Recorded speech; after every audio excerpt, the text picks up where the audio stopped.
on donne l'adresse de son site web et un certain nombre d'accès à cette application, et elle va automatiquement collecter toutes les données de notre site internet ou de notre service ou de notre appli pour calculer en fait des scores très précis qui vont donner un bilan carbone finalement du site. Bonjour Julien Villeray. Bonjour Jérôme. Directeur de l'innovation d'EDF, et je suis ravi de vous retrouver comme chaque mois dans le cadre du partenariat entre EDF et Monde Numérique pour parler des technologies au service de la décarbonation de l'énergie.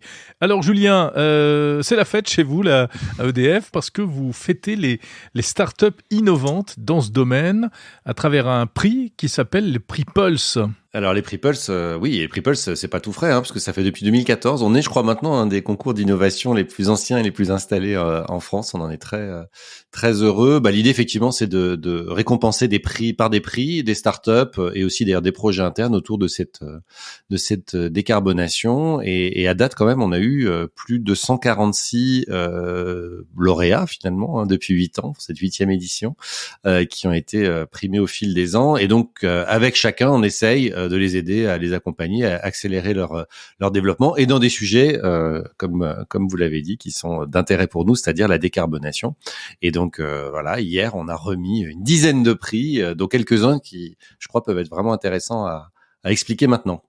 Alors absolument, on va en présenter 2-3, et peut-être en commençant par un sujet d'actualité, puisque cette semaine a été rendu un rapport de l'ADEME, l'Agence de la maîtrise de l'énergie, et de l'ARCEP, le gendarme des télécoms, un rapport qui rappelle que le numérique a bel et bien un poids environnemental, mais heureusement, il y a des moyens de lutter contre cela, Julien. Exactement, et donc ce rapport en fait qui dit que finalement l'empreinte carbone du numérique pourrait tripler d'ici à 2050 si on ne fait rien, c'est-à-dire si on n'apporte pas de sobriété numérique. Et justement hier, dans notre catégorie décarbonée par le digital, on a récompensé une start-up française qui s'appelle Frugger. Alors ça s'écrit F-R-U-G-G-R, mais ça se prononce Frugger, je leur ai demandé.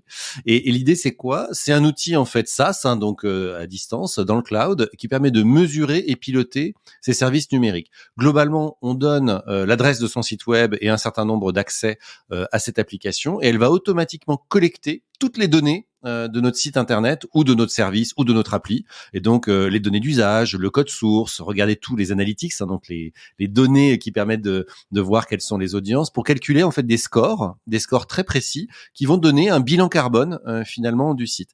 Et c'est évidemment très important. Pourquoi ? Parce que ça permet de mesurer où on en est aujourd'hui, et on sait que une page web très lourde avec beaucoup de vidéos, beaucoup de photos, etc. C'est évidemment beaucoup plus carboné entre guillemets qu'une page légère. Enfin, on comprend bien le principe. Et puis surtout, ça donne un tableau de bord qui permet de progresser. C'est-à-dire qu'une fois qu'on a un score pour son site ou pour son appli, on est capable d'avoir des recommandations pour l'améliorer et pour que donc elle ait une empreinte numérique beaucoup plus faible. D'ailleurs, pour ceux qui veulent tester, ils ont lancé une application grand public sur smartphone qu'on peut télécharger sur les stores habituels pour prendre en main et comprendre un peu comment ça fonctionne. Donc c'est très intéressant parce que c'est automatique, peu coûteux et disponible pour tous ceux qui veulent être un peu plus sobres numériquement. Oui, puisque c'est vrai que le problème souvent, c'est qu'on ne sait pas en réalité quel est son propre impact environnemental et notamment lié au numérique. J'en profite pour faire une petite digression et rappeler le podcast Objectif 2050, série spéciale de Monde Numérique que je propose tous les mois, et le prochain épisode à la fin du mois de mars sera consacré précisément aux pistes d'amélioration de l'impact environnemental du numérique. Alors, voilà donc pour Frugger, Julien Villeray. Parlons maintenant d'une autre start-up qui nous emmène au fond de la mer, c'est ça ? Exactement, on va quitter les rivages de Rennes qui accueille Frugger pour aller sur ceux de La Ciotat, donc dans le sud-est de la France, avec Value Park. C'est pas mal non plus, c'est très joli même. Et c'est quoi Value Park ? Value Park, c'est utiliser les énergies thermiques marines. Globalement, au fond de la mer, il fait très froid. Il fait très très froid, et donc ils vont aller capter cette eau de mer très froide, très profonde, à peu près 1 kilomètre, 1000 mètres de profondeur, pour climatiser des infrastructures côtières ou flottantes. Donc ça peut être évidemment des bureaux, on le comprend bien, des bâtiments qui sont au bord de l'eau ou pas loin, ou des lieux de vie, mais aussi des process nécessitant du froid, par exemple des data centers. Vous n'êtes pas sans savoir qu'aujourd'hui, la principale problématique des data centers, c'est le refroidissement. C'est ça d'ailleurs qui coûte beaucoup d'énergie. Si on peut les refroidir avec de l'eau de la mer, c'est évidemment beaucoup plus vertueux.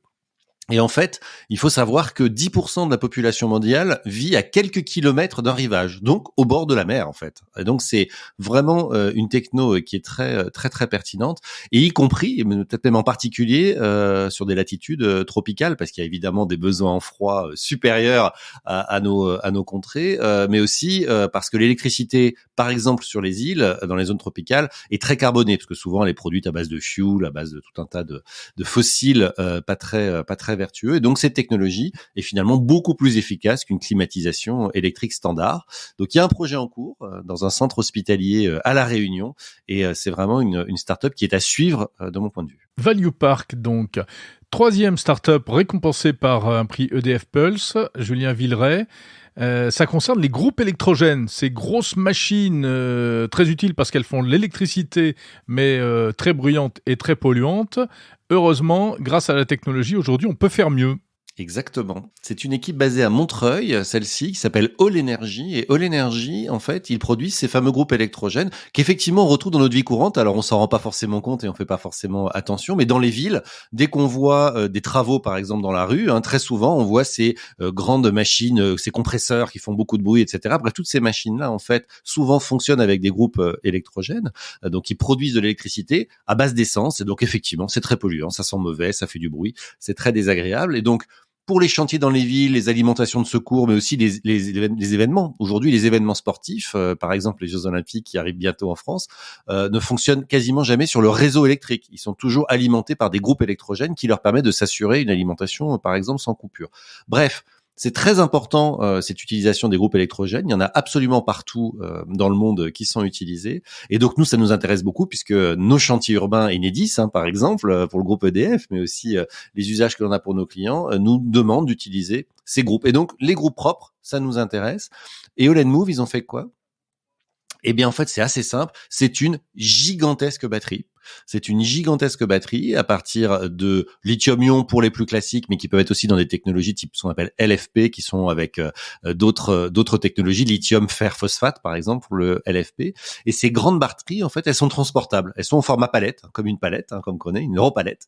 Et donc, on peut les transporter, les poser absolument partout, et elles finalement viennent fonctionner à la place d'un groupe électrogène classique. Alors on me dit ouais, une super grande batterie, très bien, mais finalement, en quoi c'est innovant après tout? C'est juste une batterie en plus gros. Alors oui, en fait, c'est très innovant pour au moins deux raisons. La première, c'est que c'est des batteries qui sont équipées d'un logiciel très intelligent, ce qu'on appelle un Battery Management System, un BMS.